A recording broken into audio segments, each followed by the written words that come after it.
Hello friends, welcome to my channel. আমি সবরি। আমি চলে এসেছি আজ আপনাদের কাছে নতুন আরেকটি রেসিপি নিয়ে।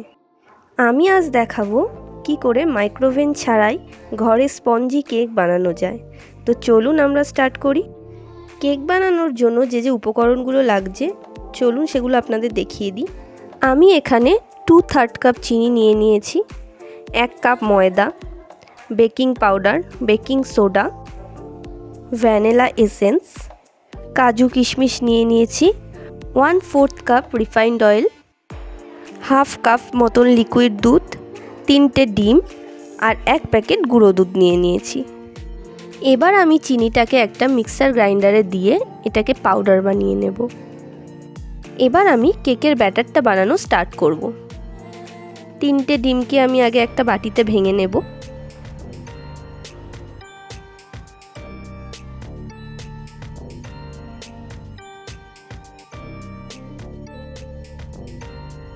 এবার একটা হ্যান্ড বিটারের সাহায্যে এটাকে ভালো করে ফেটিয়ে নেব।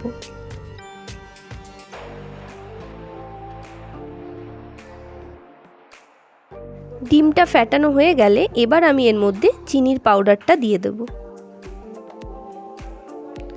আমি পুরোটা একেবারে দেব না, হাফ হাফ করে দিয়ে এটাকে ভালো করে ফেটিয়ে নেব।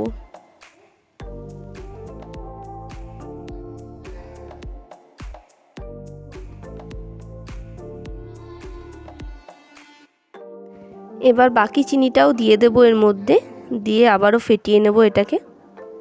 খেয়াল রাখবেন যাতে এর মধ্যে কোনো লাম্পস না থাকে, তাহলে কেকটা ভালো মতন ফুলবে না।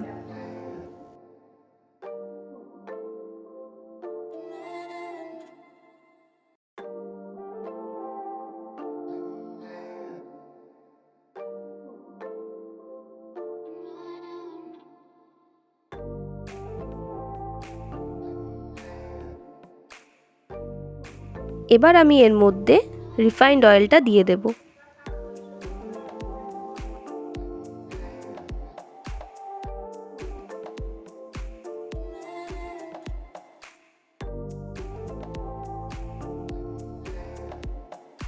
এবার আমি একে একে এর মধ্যে সমস্ত ড্রাই ইনগ্রিডিয়েন্টসগুলো দিয়ে দেব। এর জন্য আমি এখানে এরকম একটা ছাঁকনি নিয়ে নিয়েছি, এর মধ্যে ময়দাটাকে দিয়ে দেব।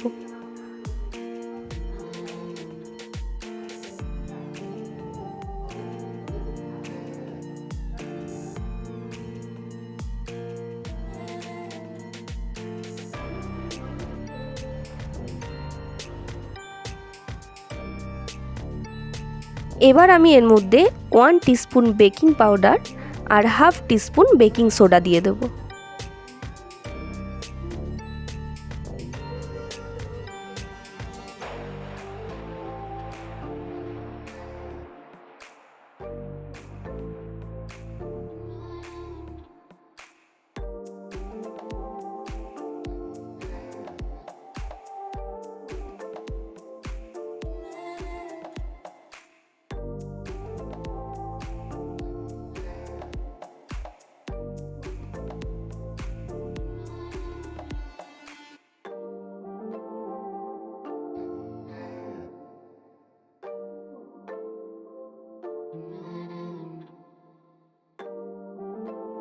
এবার আমি সব শেষে এর মধ্যে গুঁড়ো দুধটা দিয়ে দেব।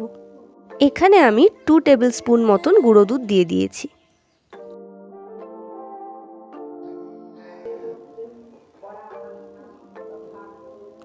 লিকুইড দুধটাকে আমরা পরিমাণ মতন ইউজ করব, একেবারে সবটা দুধ ঢেলে দেব না।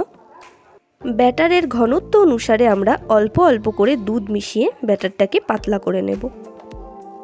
ব্যাটারটা আমার রেডি হয়ে গেছে, আপনারা দেখতেই পাচ্ছেন এর থিকনেসটা। আমি এখানে 4 টেবিল স্পুন মতন লিকুইড দুধ ইউজ করেছি। ফ্লেভারের জন্য আমি এখানে 1/4 টিস্পুন ভ্যানিলা এসেন্স দিয়ে দিচ্ছি। খেয়াল রাখবেন যত ভালো করে আপনারা ব্যাটারটাকে ফেটাবেন কেকটা তত বেশি স্পঞ্জি হবে।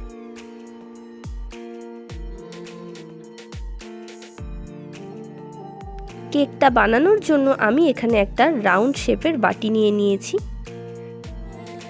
এবার আমি এই বাটিটার মাপ করে দুটো বাটার পেপার কেটে নিয়েছি। বাটির মধ্যে আমি সামান্য একটু তেল দিয়ে দেব, দিয়ে একটা ব্রাশের সাহায্যে ভালো করে তেলটাকে মাখিয়ে নেব।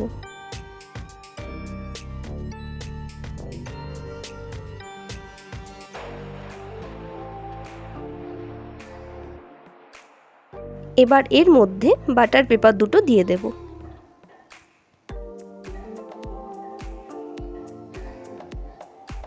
আবারও আরেকটু তেল দিয়ে দেব, যাতে কেকটা হয়ে গেলে সেটাকে বার করার সময় কোনো অসুবিধা না হয়।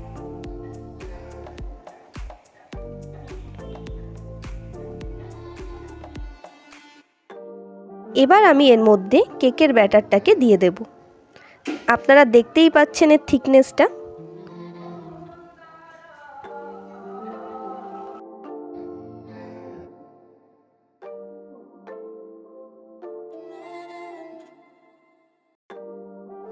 এবার আমি এটাকে একটু সেট করে নেব, যাতে এর ভেতরে কোনো বাবলস না থাকে।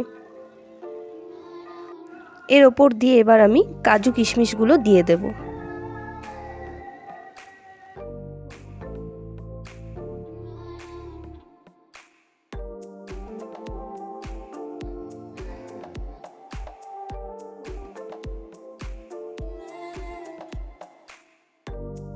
কেকটা বানানোর জন্য আমি এখানে এরকম একটা ননস্টিকের কড়াই নিয়ে নিয়েছি।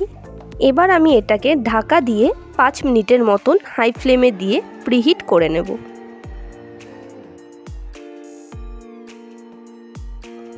পাঁচ মিনিট হয়ে গেছে। এবার আমি এর মধ্যে একটা টিফিন বক্সের ঢাকনা দিয়ে দেব, দিয়ে এর ওপরে কেকের বাসনটা বসিয়ে দেব। এবার আমি এটাকে ঢাকা দিয়ে লো ফ্লেমে 30 থেকে 45 মিনিট বেক করে নেব। 45 মিনিট হয়ে গেছে। এবার আমি একটা ছুরির সাহায্যে এটাকে একটু চেক করে নেব কেকটা ভেতর থেকে ভালোভাবে বেক হয়েছে কিনা।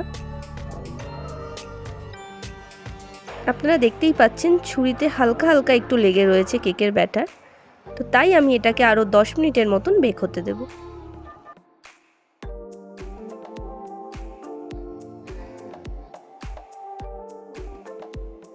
10 মিনিট হয়ে গেছে, আমাদের কেকটা একদম রেডি হয়ে গেছে। এবার আমি কেকটাকে ঠান্ডা করে একটা ছুরির সাহায্যে এই সাইড দিয়ে কেটে নেব, যাতে আমরা খুব সহজেই কেকটাকে বার করতে পারি।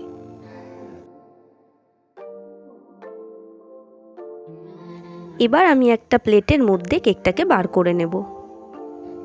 আপনারা দেখতেই পাচ্ছেন কেকটা কত সুন্দর বেক হয়েছে, আর এর কালারটাও খুব সুন্দর এসেছে। আমি ডেকোরেশনের জন্য যে কাজু আর কিশমিশগুলো দিয়েছিলাম সেগুলো সব নিচে চলে এসেছে।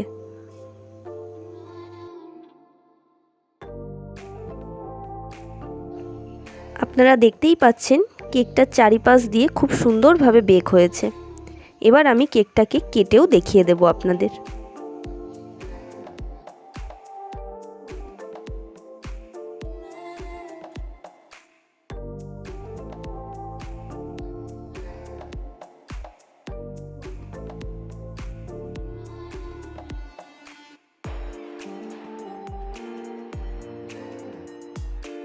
আপনারা দেখতেই পাচ্ছেন কেকটা কতটা স্পঞ্জি হয়েছে।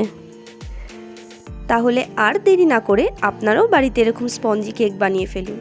আর আমার এই ভিডিওটা যদি আপনাদের ভালো লেগে থাকে তাহলে অবশ্যই আমার চ্যানেলটাকে সাবস্ক্রাইব করে দেবেন আর ভিডিওটাতে একটা লাইক করে দেবেন।